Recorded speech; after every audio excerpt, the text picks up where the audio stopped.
सूरज चांद रहेगा, जब तक सूरज चांद रहेगा। जय जवान, जय जवान। आज महाराजा सूरजमल छात्रावास कोटपुतली के इस गरिमापूर्ण समारोह में हम सब के बीच में विराजमान राजस्थान जाट महासभा के आदरणीय अध्यक्ष राजाराम मील जी, भाई देवेंद्र दलाल जी, पावटा के प्रधान जी, यहां पर उपस्थित सभी सम्मानित बुजुर्गण और बड़ी संख्या में उपस्थित नौजवान भाइयों, मैं सबसे पहले कोटपुतली के जाट समाज और इस छात्रावास की समिति को हृदय से अभिनंदन करता हूं कि उन्होंने बहुत ही सुंदर और शानदार कार्यक्रम का आयोजन किया है। और इसलिए मैं समिति का विशेष तौर पर अभिनंदन करता हूं कि उन्होंने हमेशा की तरह लेकिन इस बार और भी ज्यादा रंगत के साथ में सुंदर कार्यक्रम का आयोजन यहां किया है। इस कार्यक्रम की बड़ी खूबसूरती है, जहां जमीन के लिए झगड़ा होता हो वहां जाखड़ परिवार ने प्रतिभाओं को विकसित करने के लिए छात्रावास की जमीन दी है। ये दान अद्भुत है और उस नई पीढ़ी की शिक्षा और दीक्षा के लिए दिया है। मैं समझता हूं कि हमारा समाज जाखड़ समाज का ऋणी है और उनका पूरे परिवार का हृदय से अभिनंदन करता है। इस कार्यक्रम में और भी खूबसूरती है। अभी राजाराम जी खुश हो रहे थे और खुश होते होते बोले एक बेटी आई आईएएस में सिलेक्शन हुआ, एक बेटी आई आरएस में हुआ, एक बच्चा आया आईआईटी में सिलेक्शन हुआ। तो बात तो सही लगती है कि हम तो वो कौम है जो परिश्रम और पसीने में यकीन करते हैं। परिणाम क्या होता है इसका बाद में विचार करते हैं। कोई समय था जब पढ़ाई के लिए भी मशक्कत थी और आगे भविष्य में हमें बनना क्या है इस बात का भी विचार कभी किया नहीं था। मुझे एक मेरे सीनियर मित्र मिले, मैंने पूछा आरएस कैसे बने? बोले जी बीएड के परीक्षा की फॉर्म की तारीख निकल गई थी। आप बात को समझे कि उस जमाने में मास्टरी मिल गई तो ये मान लो स्वर्ग मिल गया, अपन तो राजा हो गए।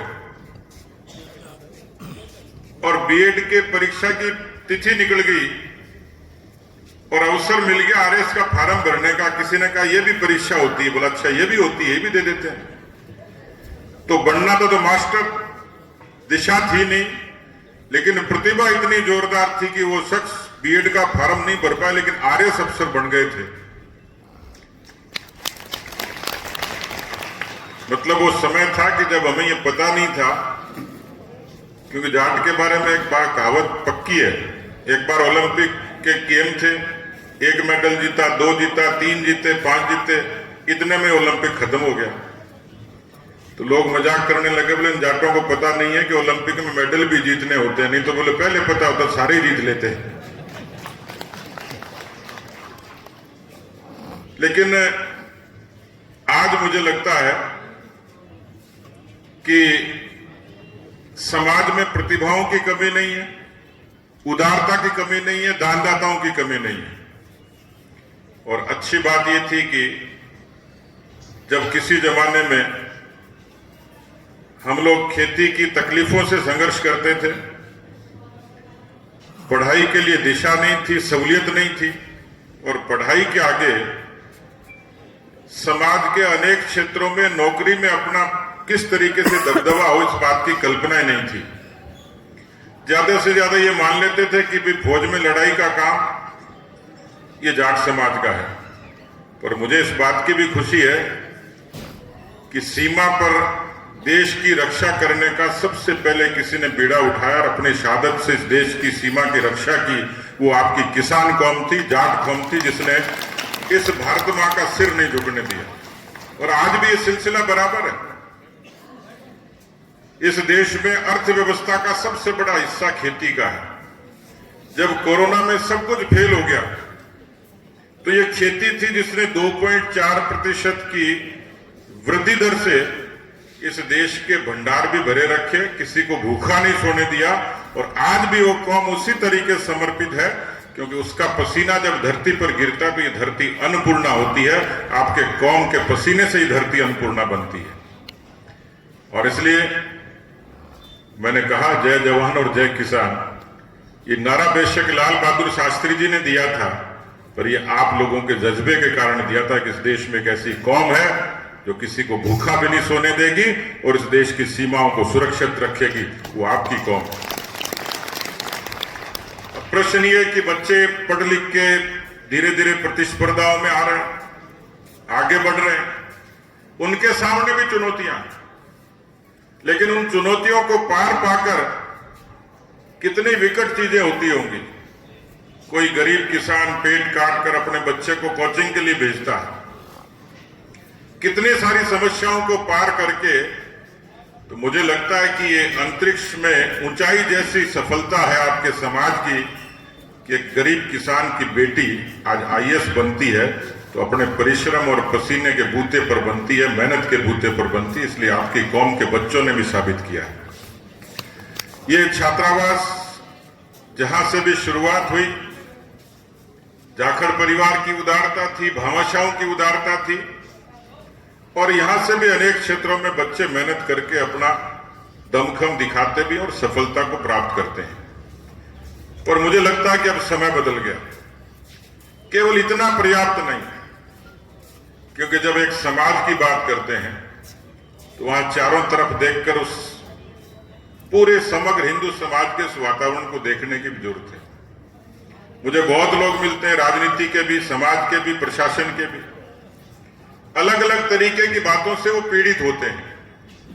मैं ये समझता हूं, जितना इतिहास मैंने समझा, जितना इतिहास मैंने पढ़ा, इस भारत की धरती में यदि कोई लोकतांत्रिक कौम थी तो वो किसान कौम थी। किसी पीपल के नीचे, बड़ के नीचे बैठकर 5 लोग फैसला करते थे, थाने और कचहरी की जरूरत नहीं होती थी। उस गांव की पूरी 36 कौम किसी के पीछे चलती थी, आपके पीछे चलती थी। लेकिन इस बात को पहचानने की आवश्यकता है कि हमारी सामाजिक सद्भाव की वो मिसाल विपरीत तरीके से दी जाती है, और इसलिए पूरे समग्र समाज के सामने हमारे हर फील्ड के लोग उन बातों की तकलीफ झेलते हैं। आप लोकतांत्रिक भी हैं, इस समाज को एकता के सूत्र में बांधने की ताकत भी रखते हैं, अन्न के भंडार भरने की भी ताकत रखते हैं, देश की सीमा की रक्षा करने की भी ताकत रखते हैं। मैं भी देख रहा था, डीजे पर गाना बज रहा था, वीर गोकुला जाट से लेकर छोटू राम जी तक, राजा रणजीत सिंह जी से लेकर सरदार भगत सिंह तक, इस देश की जंगे आजादी से लेकर महाराजा सूरजमल जी से लेकर जिन्होंने मुगलों के दांत खट्टे किए, उनकी तलवार का वजन बता रहे थे 65 किलो। लेकिन मुझे लगता है कि हिंदुस्तान का इतिहास और धरती का इतिहास जब तक रहेगा, महाराजा सूरजमल की शहादत का वजन कोई बता नहीं पाएगा।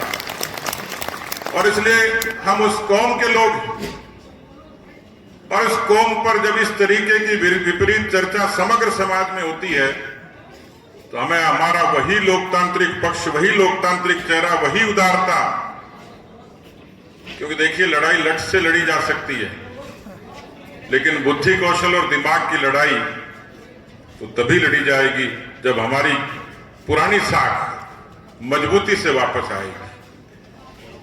क्योंकि हम केवल किसी व्यक्ति के लिए नहीं, हम इस धरती के विचार के लिए हैं, और केवल ये जमीन का छोटा टुकड़ा नहीं, दुनिया के इतिहास में बहुत सारी ऐसी जगह जहां आपकी कौम के बारे में लिखा जाता है, बताया जाता है, उसके प्रमाण हैं, साक्ष्य हैं। और इसलिए पूरी धरती को परिवार की तरह मानकर उसको पोषण करने का काम हमारी कौम ने किया है। और इसलिए समाज में जब प्रतिभा के बूते पर कोई बच्चा खड़ा हो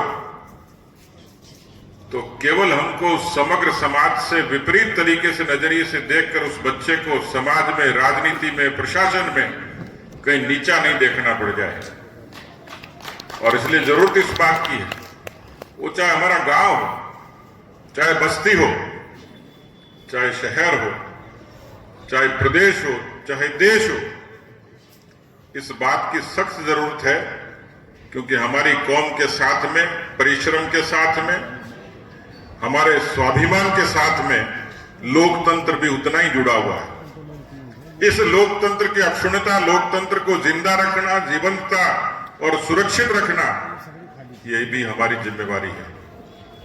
मैं समझता हूं कि समय बदल रहा है और युग बदल रहा है।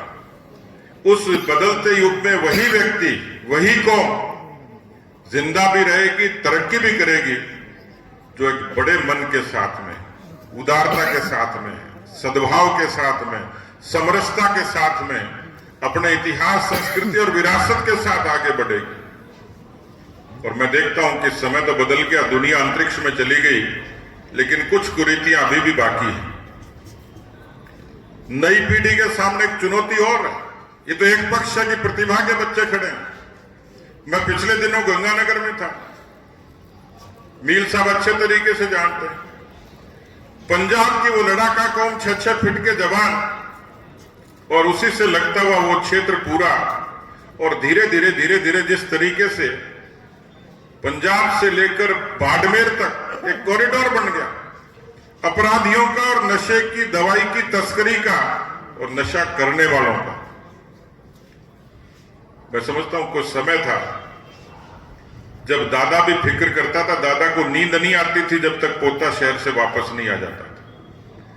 जब गांव में कोई अजनबी आदमी घुसता था तो पता लग जाता था, किसी सीसीटीवी कैमरे की और किसी तरीके की लोकेशन की जरूरत नहीं होती थी। ये काम हमारे पुरखे करते थे। और मुझे लगता है कुरीतियों से लड़ना, नशे से लड़ना और इस पूरे समाज में कानून व्यवस्था दुरुस्त रखना, ये आपकी और हमारी कौम की सबसे बड़ी जिम्मेवारी है। मैं आज इस अवसर पर आप सब लोगों को धन्यवाद देता हूं। कई अवसरों पर यहां आने का अवसर मिला, आप लोगों ने मान सम्मान भी किया।